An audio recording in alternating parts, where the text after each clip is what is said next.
बहुत समय पहले की बात है। दक्षिण दिशा में घने जंगलों के पास सोनापुर नाम का एक छोटा सा गांव हुआ करता था। उसी गांव में मोहन नाम का एक मछुआरा अपनी पत्नी सुधा के साथ एक टूटी फूटी झोपड़ी में रहता था।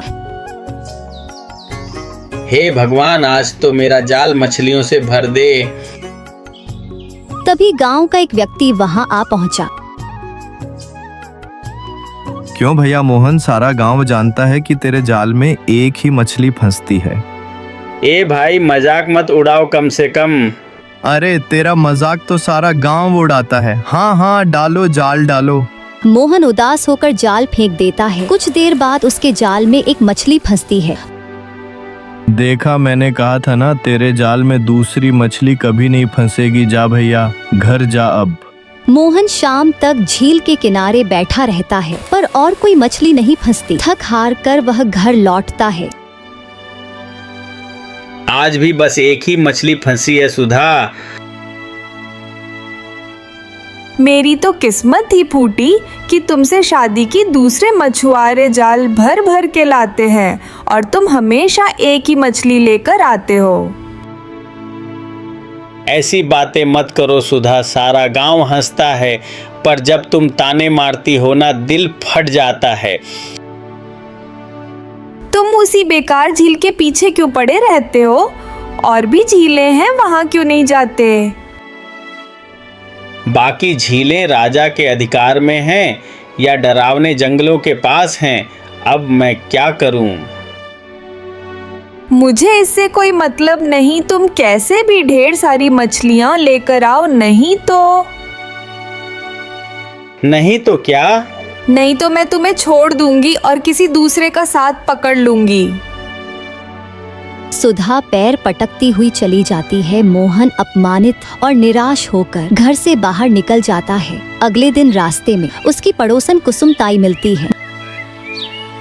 अरे मोहन, कल फिर तेरे घर झगड़े की आवाजें आ रही थी। हाँ ताई, एक ही मछली देखकर सुधा फिर गुस्सा हो गई थी। अरे बेटा, सब्र से काम लो। क्या हुआ? अगर आज एक मछली मिली, कल बहुत मिलेंगी। वो कहती है अगर हालात नहीं बदले तो वो मुझे छोड़ देगी। कैसी नादान औरत है रे, छोड़ देगी अपने ही पति को। अगर आज भी मछलियां ना फंसी तो मैं दूसरी झील तलाशूंगा। मोहन झील पहुंचता है और जाल डालता है। तभी एक मछुआरा हंसते हुए आता है। अरे मोहन जी आ गए, अब तो मछलियां अंदर भाग जाएंगी। उन्हें तेरी शक्ल पसंद नहीं।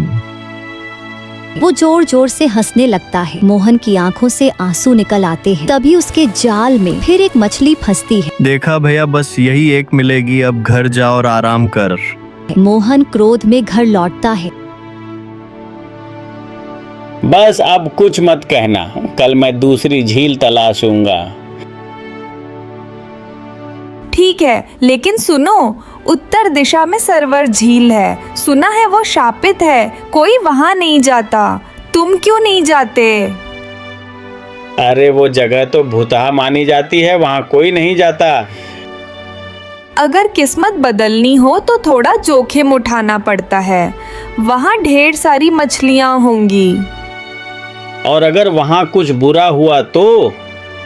मुझे कोई फर्क नहीं पड़ता। मुझे बस धन चाहिए, चाहे तुम शापित हो जाओ। आहत होकर मोहन सरवर झील की ओर निकल पड़ता है। रास्ता सुनसान और पेड़ सूखे हैं। वह हिम्मत करके जाल डालता है। थोड़ी देर में एक चमकदार मछली फंसती है। जब वह उसे डलिया में डालता है तो मछली एक सोने का अंडा देती है। वाह, यह तो जादुई झील निकली। वह घर लौटकर सुधा को अंडा दिखाता है। ये तो बहुत अच्छी बात है। अगर रोज वहां जाओगे तो हमारे पास सैकड़ों सोने के अंडे होंगे। धीरे धीरे दोनों अमीर हो जाते हैं। झोपड़ी की जगह हवेली बन जाती है। एक दिन बाजार में कुसुम ताई मिलती है। मोहन बेटा, तू तो वही रहा, पर तेरी सुधा बहुत घमंडी हो गई है। कल एक भिखारी आया था, उसने उसे अपमानित कर निकाल दिया। ऐसा नहीं होना चाहिए। मैं आज ही उससे बात करूंगा। घर पहुंचकर मोहन सुधा से बात करता है। सुधा, अब हमारे पास पर्याप्त धन है। मैं झील से मछलियां पकड़ना छोड़कर व्यापार शुरू करना चाहता हूँ। क्या तुम्हारा दिमाग खराब हो गया है? अब और धन कमा सकते हैं। अब और लालच नहीं, कल से मैं झील पर नहीं जाऊंगा। ठीक है, लेकिन एक आखिरी काम कर लो। अगर रोज एक मछली एक अंडा देती है तो क्यों ना सारी मछलियाँ निकाल लो और सारे अंडे एक साथ ले लो। पागल हो गई हो क्या? ये झील साधारण नहीं है। अगर तुमने ऐसा नहीं किया तो मैं मर जाऊंगी। ठीक है सुधा, तुम्हारी जिद पूरी करूंगा। अगले दिन मोहन 2 नौकरों के साथ झील पहुंचता है और उन्हें कहता है, इस झील का सारा पानी निकालो।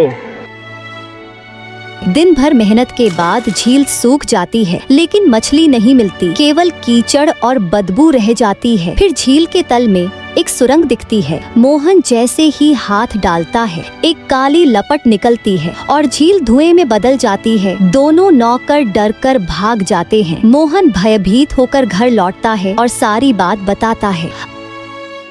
मुझे लगा था सारी मछलियाँ मिल जाएंगी, पर मैंने तो कभी सोचा भी नहीं था ऐसा होगा। अगली सुबह सुधा बीमार पड़ जाती है। वैद्य आता है। तुम्हारी पत्नी को बड़ी विचित्र बीमारी है, इलाज बहुत महंगा है। चाहे कुछ भी हो जाए, मैं इसे ठीक कराऊंगा। धीरे धीरे उनका सारा धन इलाज में खर्च हो जाता है। मोहन हवेली बेच देता है। कुछ महीनों बाद सुधा ठीक हो जाती है, पर उनके पास कुछ नहीं बचता। मोहन फिर से मछलियाँ पकड़ने जाता है। एक मछुआरा हंसते हुए कहता है, देखो मोहन, जहाँ से चले थे वहीं आ गए। अब फिर वही एक मछली। मोहन चुप रहता है, जाल डालता है और फिर केवल एक मछली फंसती है। वो उसे लेकर घर आता है। सब मेरी वजह से हुआ। अगर मैं लालच ना करती तो कुछ नहीं होता। बस सुधा, अब मत रो। तूने अपनी गलती समझ ली, यही काफी है। मुझे उस झील के पास ले चलो, मैं उससे क्षमा मांगना चाहती हूँ।